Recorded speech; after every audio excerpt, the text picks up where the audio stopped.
Vamos a hablar de la mezquita de Punta Cana, vamos a ver si es legal o no. ¿Qué dice la Constitución Dominicana?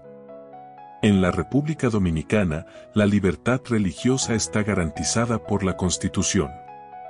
El artículo 45 establece que toda persona tiene derecho a la libertad de conciencia y de cultos, con sujeción al orden público y al respeto a las buenas costumbres.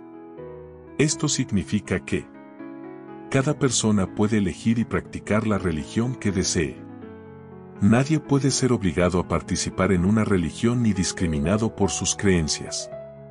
El Estado dominicano es laico, es decir, no impone una religión oficial, aunque reconoce la importancia histórica de la Iglesia Católica. Las distintas iglesias y grupos religiosos pueden organizarse libremente, construir templos y realizar sus actividades dentro del marco de la ley. ¿Qué es la libertad religiosa? La libertad religiosa es el derecho que tiene toda persona a creer, practicar y expresar libremente su religión o creencias, sin ser obligada, discriminada ni perseguida por ello. Incluye varios aspectos importantes. 1. Creer o no creer. Cada persona puede elegir tener una religión, cambiarla o no tener ninguna. 2. Practicar su fe. Significa poder participar en ceremonias, cultos, oraciones y celebrar fiestas religiosas. 3. Expresar las creencias, defenderlas públicamente, enseñar sobre ellas o compartirlas con otros, siempre respetando los derechos ajenos. 4. Separación entre Iglesia y Estado. El gobierno no puede imponer una religión oficial ni obligar a nadie a seguir una fe determinada. En resumen, la libertad religiosa protege el derecho de cada ser humano a vivir conforme a su conciencia espiritual. ¿Para qué sirve la libertad religiosa? 1. Respeta la dignidad humana. Cada persona tiene derecho a pensar, creer y decidir según su conciencia. La libertad religiosa protege esa libertad interior, que es parte esencial de la dignidad humana.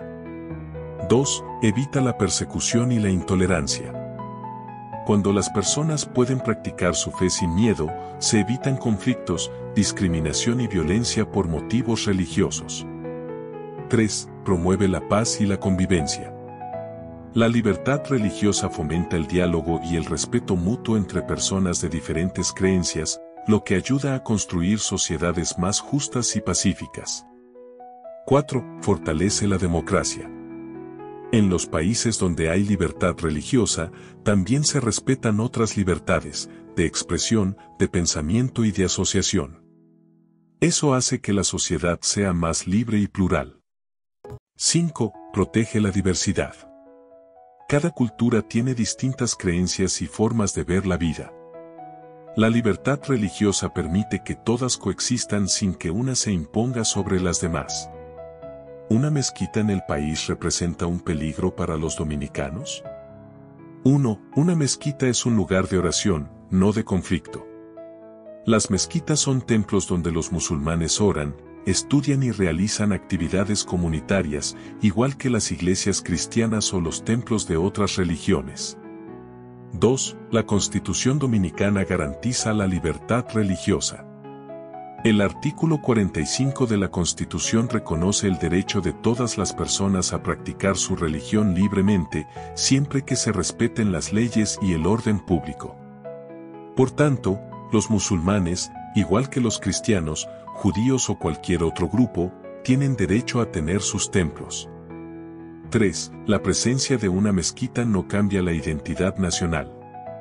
La cultura dominicana es mayoritariamente cristiana, pero la diversidad religiosa enriquece la sociedad y promueve la tolerancia y el respeto. Tener una mezquita no pone en riesgo los valores dominicanos, solo demuestra que el país respeta la libertad y la convivencia pacífica. 4. El Islam no es sinónimo de violencia. Aunque algunos grupos extremistas usan el nombre del Islam para justificar la violencia, la gran mayoría de los musulmanes son pacíficos y rechazan el fanatismo. No se debe juzgar a toda una religión por las acciones de unos pocos. En resumen, una mezquita no es un peligro, sino una expresión del derecho a la libertad religiosa. Lo que fortalece a un país no es la intolerancia, sino el respeto y la convivencia entre todos sus ciudadanos. ¿Qué es un Estado laico? Un Estado laico es aquel que no tiene una religión oficial y mantiene separadas la religión y el gobierno. Esto significa que el Estado no impone ni favorece ninguna religión. Todas las religiones son respetadas por igual y las personas pueden creer o no creer libremente. Las leyes y decisiones políticas se basan en principios civiles, no en creencias religiosas. Hay libertad de culto, pero las iglesias no gobiernan ni influyen directamente en las leyes. En resumen, un Estado laico garantiza que la religión sea una opción personal, mientras el gobierno se mantiene neutral y justo para todos los ciudadanos.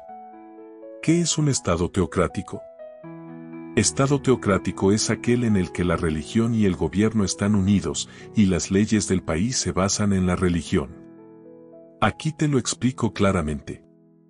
Características principales de un Estado teocrático. 1. La religión gobierna. Las autoridades religiosas tienen el poder político o influyen directamente en el gobierno. 2. Las leyes se basan en textos sagrados.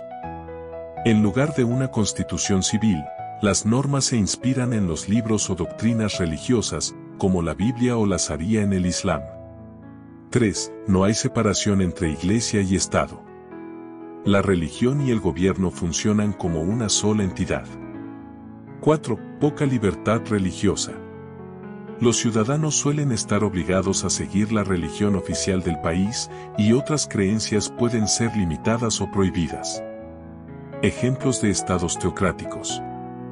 Irán, gobernado por líderes islámicos y basado en la ley islámica. Arabia Saudita, la Sharia rige todos los aspectos de la vida. Vaticano, aunque es cristiano, es un caso especial porque su jefe de Estado es el Papa. ¿Qué es un Estado islámico? Estados que se rigen por la ley islámica, estados teocráticos islámicos. La religión y el Estado están unidos. Las leyes civiles y penales se basan en la Sharia, que es el conjunto de normas del Islam derivadas del Corán y la tradición del profeta Mahoma. La autoridad religiosa tiene gran poder en el gobierno y la justicia. Ejemplos: Arabia Saudita, Irán, Afganistán, bajo los talibanes. En estos países, aspectos de la vida como la vestimenta, el matrimonio, la herencia o los castigos se regulan conforme a la religión islámica. No existe plena libertad religiosa, ya que el Islam suele ser la religión oficial y obligatoria. ¿Cuáles países musulmanes son estados islámicos o teocracias? Ejemplos: Turquía, Azerbaiyán, Senegal, Albania, Indonesia, aunque tiene algunas leyes religiosas locales. La religión puede tener influencia cultural, pero no determina las leyes ni el gobierno. Estados de mayoría musulmana pero laicos. El Estado está separado de la religión. Aunque la mayoría de la población sea musulmana, las leyes se basan en una constitución civil, no en la Sharia. Se respeta la libertad religiosa, permitiendo la práctica de otras religiones o el no creer. 1. Cuando algunos países cristianos eran teocráticos. Durante gran parte de la Edad Media, aproximadamente del siglo V al XV, en Europa la Iglesia cristiana, especialmente la Iglesia católica, tenía enorme poder político y social. En ese tiempo, muchos reinos se consideraban estados cristianos, donde la religión y el gobierno estaban estrechamente unidos. Ejemplos: el Sacro Imperio Romano Germánico, donde el emperador se consideraba protector de la fe y la Iglesia tenía gran influencia sobre las leyes. Los reinos católicos de España, Francia e Inglaterra, donde se pensaba que desobedecer al rey o a la Iglesia era desobedecer a Dios. 2. La persecución por motivos religiosos. En esos siglos no existía la libertad religiosa. Quien no compartía la religión oficial podía ser perseguido, castigado o incluso ejecutado. La Inquisición, por ejemplo, fue una institución creada por la Iglesia Católica para perseguir a los herejes, es decir, a quienes se apartaban de la doctrina oficial.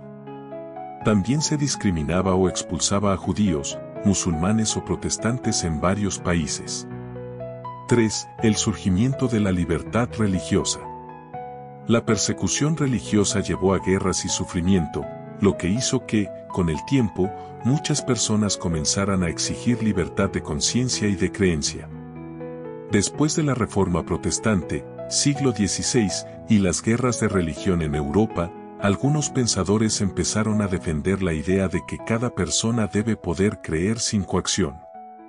Filósofos como John Locke y movimientos como la Ilustración en el siglo XVIII impulsaron los derechos humanos y la separación entre Iglesia y Estado. Así nacieron los estados laicos modernos, donde la religión se respeta, pero no domina el poder político. 4. En resumen. En el pasado, muchos países cristianos fueron teocráticos y no permitían libertad religiosa. Con el tiempo, la humanidad comprendió que la fe solo tiene valor cuando es libre, y que el Estado debe proteger el derecho de cada persona a creer o no creer, sin miedo. Dios dio al ser humano libertad para elegir, creer o no creer, obedecer o no obedecer. Por eso enseñan que nadie debe ser forzado a practicar una religión, porque la fe verdadera solo tiene valor cuando se elige libremente. Un texto muy usado por ellos es: donde está el Espíritu del Señor, allí hay libertad. 2 Corintios 3:17. Dios creó al ser humano con libre albedrío. Desde el principio, Dios le dio al hombre la capacidad de elegir. Y mandó Jehová Dios al hombre, diciendo: de todo árbol del huerto podrás comer, mas del árbol del conocimiento del bien y del mal no comerás. Génesis 2, 16-17. Dios no obligó a Adán y Eva, les dio libertad para obedecer o desobedecer. Esto demuestra que la fe y la obediencia deben ser voluntarias. 2. Dios invita, no obliga. Jesús siempre invitaba a las personas a seguirlo, pero nunca las forzaba. Si alguno quiere venir en pos de mí, niéguese a sí mismo, y tome su cruz, y sígame. Mateo 16:24. La expresión si alguno quiere muestra respeto por la libertad personal. 3. Cada persona es libre para decidir creer o no. El que quiera, tome del agua de la vida gratuitamente. Apocalipsis 22:17. Dios ofrece la salvación, pero cada uno decide aceptarla o rechazarla. 4. Dios no acepta la adoración forzada. Dios es espíritu, y los que le adoran, en espíritu y en verdad es necesario que adoren. Juan 4:24. La verdadera adoración nace del corazón, no de la presión o la obligación. 5. Jesús enseñó a respetar la conciencia. Cuando los discípulos querían castigar a los que no lo recibían, Jesús los reprendió. El Hijo del Hombre no ha venido para perder las almas de los hombres, sino para salvarlas. Lucas 9, 55-56. Él mostró que la coerción religiosa no tiene lugar en el plan de Dios. 6. La libertad es parte del Evangelio. Donde está el Espíritu del Señor, allí hay libertad. 2 Corintios 3:17. La obra del Espíritu Santo produce libertad, no imposición. 7. La conciencia individual es sagrada. Cada uno esté plenamente convencido en su propia mente. Romanos 14:5. La intolerancia religiosa es contraria al carácter de Cristo. Cuando los discípulos querían castigar a los que no aceptaban a Jesús, Él respondió: el Hijo del Hombre no ha venido para perder las almas de los hombres, sino para salvarlas. Lucas 9, 55-56. Jesús rechazó el fanatismo y la violencia religiosa.